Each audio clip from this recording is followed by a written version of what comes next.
We are about to head back on the road to the Kentucky Derby before Christmas. That's right, before Christmas. We got 6 months out, but we know everybody wants to talk Derby as early as possible. We got a couple of good races. It might be Derby talk, but we're not really thinking Derby yet. We're just going to handicap these races. Hopefully, come up with some good horses in the Gun Runner and the Springboard Mile. Bailey Armour and I on Horse Sense. Up next.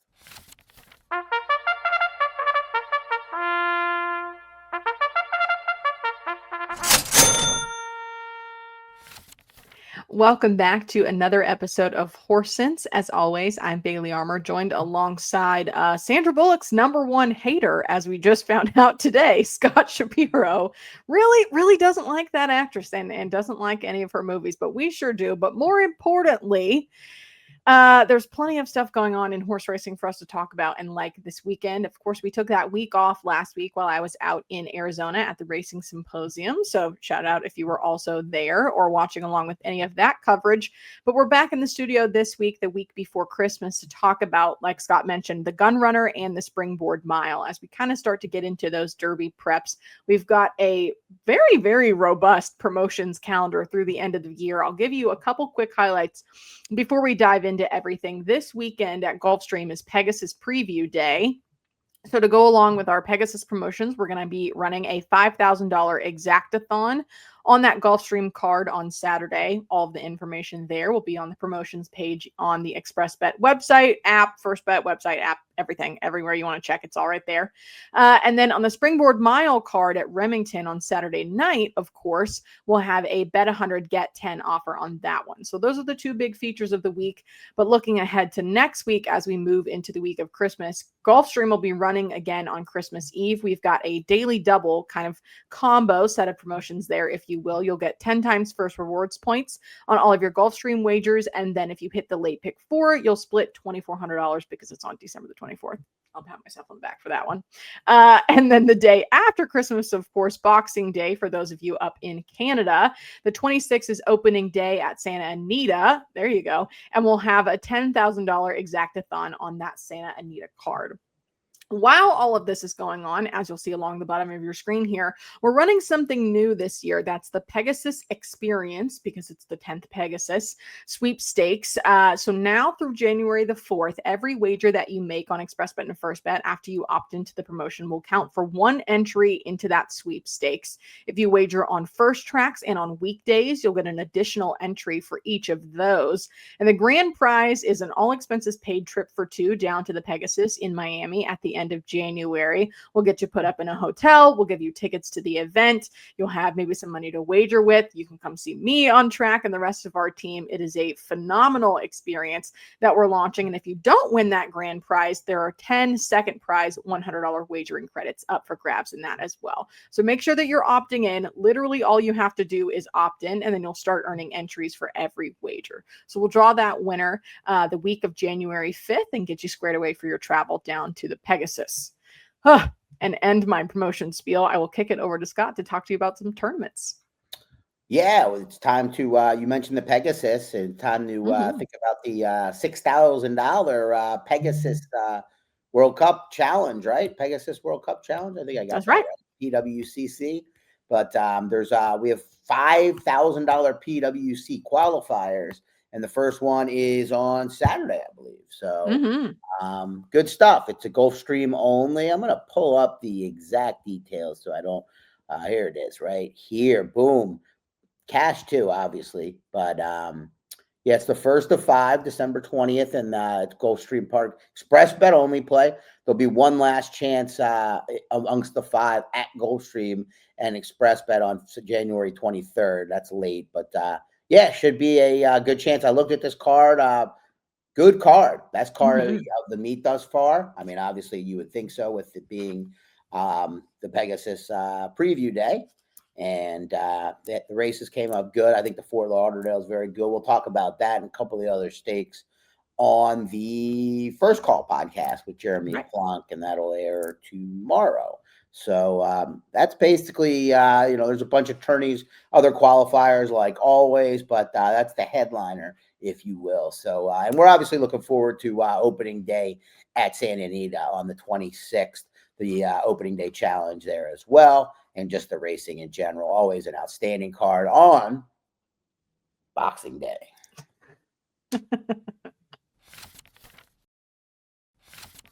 Well, we are back on the road to the Derby. As we mentioned, we missed a couple of the races along the way, or we talked about them but didn't really talk about it from a road to the Derby perspective. Kentucky Jockey Club, Breeders' Cup Juvenile. But it's kind of the time where we see the road start, in the sense that the Gun Runner is the first of the two races. We'll talk about the Springboard Mile with that promotion. We'll talk about in the next segment. But the Gun Runner is the first in the series of races down at Fairgrounds that lead up to the Louisiana Derby. You've got the Risen Star, which quite frankly has been made not only the better of the preps down there based on where it is on the schedule, but pretty much as if you put all the preps to stack up and look at competition and how they panned out, you know, the Santa Anita Derby and the Risen Star are pretty high up there. And the Risen Star has had some really good runners over the years. So you've got that working backwards. You get the LeCompte. I was down there a couple of years for all those races. Look forward to analyzing those. But the one before there, they really created this kind of card before the New Year's.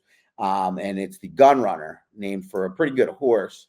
But there's a lot of gun runners. There's one at the Kentucky Downs. There's a lot of gun runners. He's good. Yeah, and there's a gun runner in this race, which I think is very apropos. That's for sure. Well, I think Gun Runner actually ran at Fairgrounds. I don't know if he ran at Kentucky Downs. I mean, he was definitely at Fairgrounds for Steve Asmussen. Yeah, I mean, Steve trains a lot of his top horses there, whether they run there or not. I talked to people, trainers down there over the years, because that's kind of what I went down there to do, a little different. I actually talked to trainers, did interviews and stuff, as opposed to, you know, analyzing. So got to talk to guys down there, some of the same guys as Kentucky, but they all mentioned how great the track was to train over. And they also, Brett Calhoun mentioned this, and it made sense. They've got dark stalls there, and in the stalls, it's covered. It's all because it's winter, you know, whatever, because it's there. So it's dark. And then he says when they get to Churchill, it's a lot lighter, and it perks them up, so they're ready for a big spring. And that's kind of, you know, your best horses a lot of times are building towards the spring, right? So interesting. I never thought about the brightness of the barns, but that's a good point. All the stalls in Churchill are white, so. Yeah, and Brett's pretty sharp, and he's been, you know, he definitely down in Louisiana. He knows his way around to the winner's circle there. He's won many meets at Fairground and wins. I'll have to remember that. Kentucky, yeah, it's interesting. Always wanted to kind of rekindle that conversation, but he definitely told me that a couple of years ago when I was down there for one of these preps. But anyhow, this race we're going to talk about from an angles perspective and applying angles. And I mean, we're talking about Derby preps, but let's be honest. I mean, it'd be very shocking if the winner of this race won the Kentucky Derby. Doesn't mean it couldn't happen, but a lot of horses either will be on the sidelines, or we haven't seen them even. You know, we haven't seen them back yet from their 2-year-old. It's a long way. Yeah, it's a long ways away. But, you know, you look at a couple of them, and I think there's ones with some talent in here. My problem from the angle perspective is I look at the race, and I look at from talent-wise, Liberty National and Mesquite are the ones I'm kind of like most interested in. Overall, from horse perspective, what about you? If the race was fair, or like if you had to pick one of these horses or a couple for just the Derby, who would you pick? Just the Derby? Like long term, thinking about it, maybe capping them. I would say long term, like Derby goals. The one that stood out to me was Mesquite and Liberty National both made it on my like short list, but Mesquite is not my overall pick in this race. And I'm curious to see if you landed the same way that I did.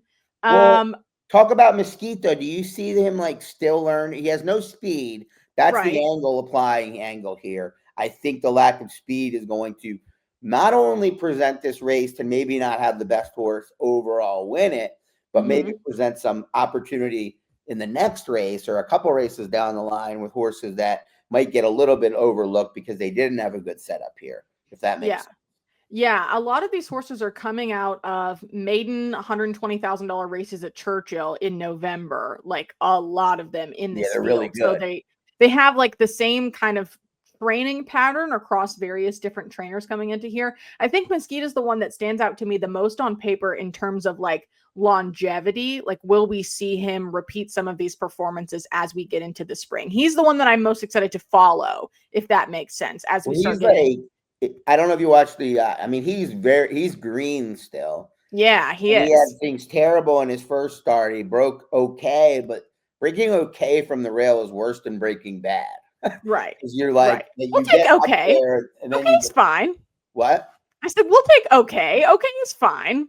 But the only thing when you break okay, it's fine overall, but you get in a terrible spot mid-pack on the rail on debut. Right. You have to be, especially if you draw like the rail or the two, you have to be specifically. The rail specifically, as we all know, you have to be so explosive coming out of there because they're all just going to come, over across at you. And that's one of the things that we see, especially when you get to these bigger fields, that always happens. I think everything on paper is going well and looks good for this horse, which is why I'm so intrigued. I did watch some of the footage. Yeah, from Mesquite. Yeah, he's just green though. Green is grass. He's 2. He's allowed to be green. I know, but that's what I like. I think he's got more room to move forward. He looks like he wants more ground. If he's really, really pro right now, he may be. Then he's not going to come back to that as a 3-year-old. Yeah, he just maybe matured earlier. He's not mature yet. No, but he's running good races. He's finishing races. Right. So anyhow, well, let's talk about today's race. Who we like a little, and I'm just gonna say, I'm gonna I threw it out there. Pace should make the race here. You look around, Liberty National isn't hopelessly speedless, but he's not gonna be on the lead.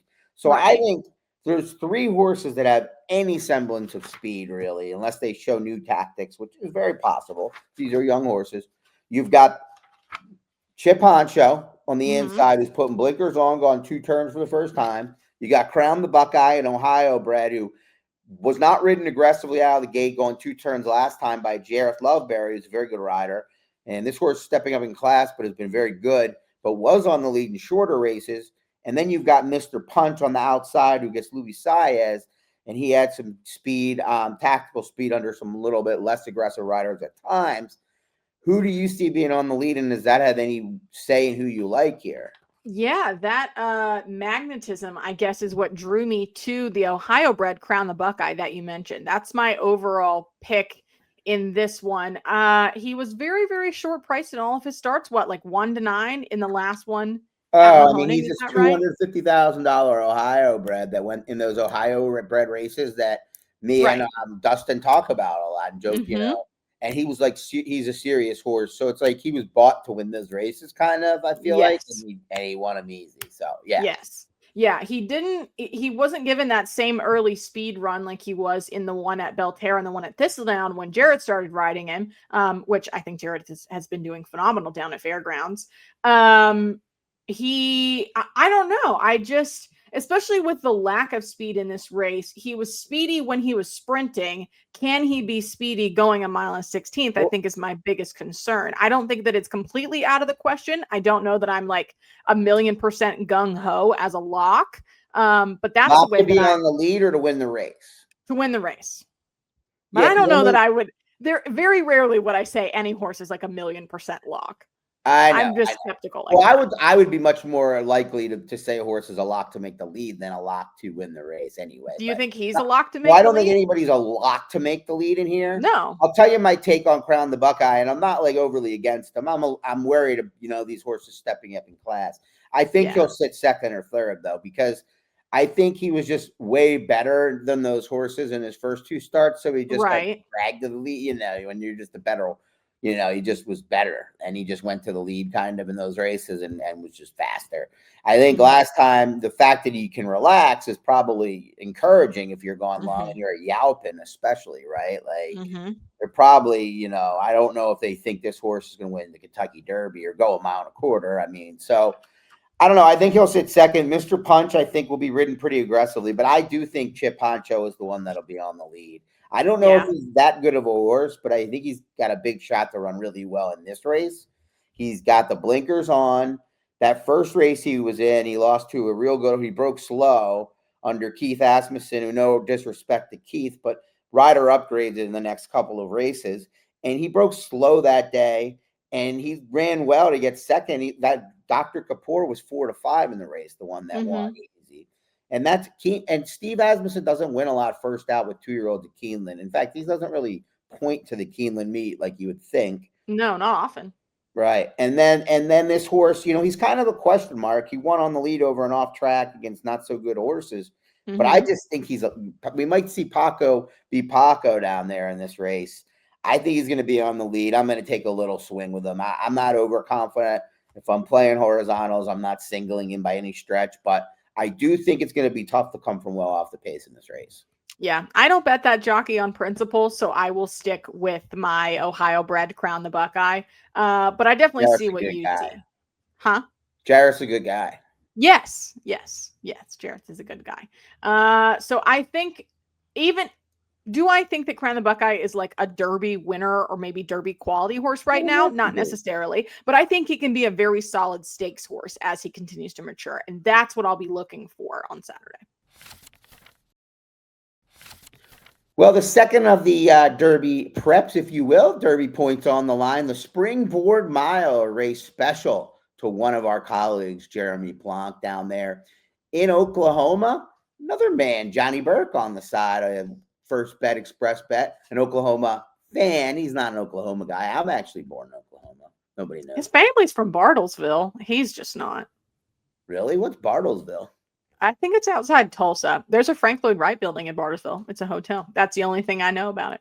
All right. Boomer Sooner, I guess. Boomer Sooner. Springboard Mile, 300,000. 1 mile as a quick run in the first turn for these 2-year-olds. So post could matter in this race. And I remember Senor Buscador coming out of this race. He ended up being a very cool horse. Throwback. Yeah, that's it was probably like 6 years ago. But he won this race. I remember. It was a good performance. And you don't normally get a horse to win a race this early on in their season to kind of thrive that long into their career. But hopefully we get another Senor Buscador in this year's Springboard Mile. But pretty evenly matched field here. You got a couple of Asmussen runners that are going to take some support. Well, there's 3 of them in the field, but 2 of them are likely to take the support. You got 3-1 on the Spice Runner. The winner of the Iroquois 3-back comes out of the Kentucky Jockey Club, has been facing better. Water break. Excuse me, Matt. Yeah, a lot of talking. You got Time for Music, another Asmussen who draws towards the inside. And then you've got a long shot and way beyond. You've got Arctic Beast. We had the Mike Maker runner, the Ohio bred in the last race. We got the New York bred. They spent $275, so very similar. And those are the ones likely to take the most money in here. I'll just throw it to you to kind of talk for a moment or so on your thoughts openly. Yeah, well, I can always talk for more than a moment. This one, I think, is simpler to me than some other ones that I have looked at. I have my horse on top, but I need you to give me a horse, either you or anyone in the comments, to give me a horse to use in a cold exacta with this one. I am all in on the rail horse, Arctic Beast. I don't know what it is about central to that. I know the Maker, the 2-year-old Yopons have just grabbed me this week, and I am all in on both of them. The one that we just talked about, same owners too, right? Same owners, Paradise Farm. Yeah, and they, are they? Yeah, both they apparently. What was the term you just used? They drew you. They drew me in. Yeah, apparently they drew them in at the sale. yeah, no kidding. $250 for the one, $275 for the other. This one, my headphone just came out. Sorry, gang. This one is out of a young mare, is probably the best horse out of this mare, which I love to see, especially from a pedigree perspective. He was stabled at Churchill and then was shipping up to Finger Lakes to win those stakes. He's 3 for 3 undefeated and can ship and win, which is something that I look at, especially in these younger horses and then going longer distances. So he's been at Churchill. They sent him to Oaklawn because it's obviously much closer than having to get on the van all the way from Louisville down to Remington. Churchill, you can't be back. You can't. Churchill closes. Yeah. Right. So instead of keeping him in Kentucky for something else, they're pointing him for this one. Yeah, he probably send him to the Oaklawn string. And then he'll be racing out of this one. I love the way that he won those 3 races. I like the way that he's been working. I like the way he ships. I like the way he wins. And he's 4-1 on the morning line and gets Ricardo Santana again to come out for this race. So I am 1,000,000% all locked in. After I just said I don't think any horse is 100% locked, but this one might be close. I'm very, very keen on this horse, but I don't know that I'm as eager on anybody else underneath in an exacta. So that's where I have 2 questions for you. First, yes. What's the promotion again? The promotion on the Remington card, the Springboard Mile card, is bet 100, get 10. So you bet $100 in any wager of your choosing, just obviously the single day wagers at Remington, and you'll get $10 back into your account. Okay, good. Obviously want to make sure people got that down in case they fast forwarded through us in the intro. And 2, are you worried about this horse getting the distance, being kind of sprinty on both sides of the pedigree? Definitely sprinty on both sides of the pedigree. I think that would be one of my bigger concerns if I had them. But like sprinter route is so classic that I wouldn't say that's, I'm not going to draw a line through him for that. And it's only a mile. It's not like they're going a mile and a 16th and he's mile got the inside post, so a short run in that. Much more comfortable with that. And I think the rail's been doing pretty well at Remington too. Much more comfortable with the 6 to 8 versus like 6 to 8.5 or 9. Okay. Makes sense to me. I had him 3rd, but I'm using 3 horses if I play. Like it's not, but there's the horse I picked and the horse I'm going to bet are different, but so kind of like a 2, like I like Time for Music, the way he's progressing, and I like his inside post here. I don't think he's a world beater, but I look over his races and, I think for you, like if you were looking for an underneath horse, I think he makes a ton of sense. I mean, you're right. This is Ask Scott or whatever. And you're looking for underneath horse. He makes a ton of sense. He's not going to be a great price, but or he'll be okay. Hopefully he takes less money than the other Asmussen, but like he's had excuses. That Ellis Park race originally when he was the favorite, he was down on the rail and the outside was good and he was caught in an early speed duel. He chased the pace, but like in his second start, but his last couple of races, he's relaxed better and finished. And I think he'll be set up for a prime effort. But the horse I'm really interested in general, I'm just worried about the post, is number 10, Big Apple Patrick. This horse is drawn pretty outside, and Walter Rodriguez might get caught wide or he might get over regressive here. I'm not sure how much experience he has at this racetrack. But this is a big, good-looking horse out of these homebreds. These Katie Rich homebreds have been around for a while. I think it was Mark Hubley, the last trainer. And now Daniel Leitch. This guy's got good numbers. I mean, he's very trustworthy. And I mean, this is, I don't know. I he's raced both times over the slop, so it's a little bit tough. But I just like the way he finishes races, particularly that first start. But last time, he kind of held together well after getting really aggressively ridden out of the gate in his first start against winners. So I just think this is not a barn that strives to win first out, and he won nicely. I think this horse has some talent. So he's the one I'm most excited. He's 15-1. I'm hoping he sticks around that price. And I'll be playing him with your horse and my, Time for Music. Score. And this is the first time that he's running on a drier track. It's been off the other 2 times. It could be, you never know. It could be, he could end up being a horse that likes an off track. That's part of the gamble, There's so much sire variety in this race. It's crazy. There's a Bodie Express in this race. When's the last time? Look at his pedigree. If you're looking at a horse to get more ground, I'd take his over anybody in the field, I think. Not that that's all that matters. Union Rags over a Lemon Drop Kid. That's a lot of route.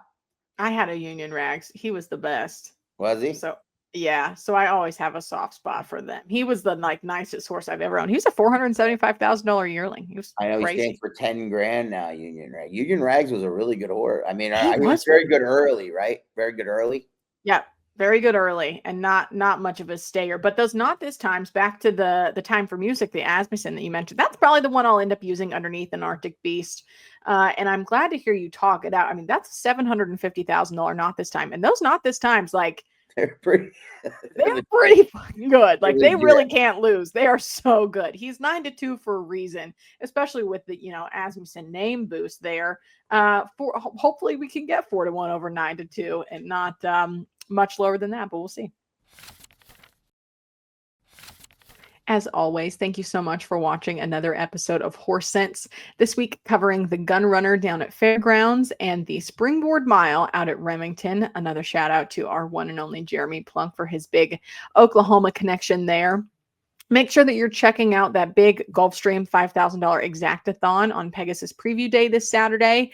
And absolutely make sure that you're opting into that Pegasus Experience Sweepstakes. You can win the trip out to Miami to attend the 10th annual Pegasus World Cup. We've got a full slew of promotions up through the rest of the year, through December 31st, already on the promotions page on Xpressbet and FirstBet. So if you see something that strikes your fancy, make sure that you opt in so you can get those rewards and be rewarded. If we don't see you before then, of course, have a happy holidays. Let us know if you have any other tips for us racing through the rest of the year here, and we'll see you next time on Horse Sense.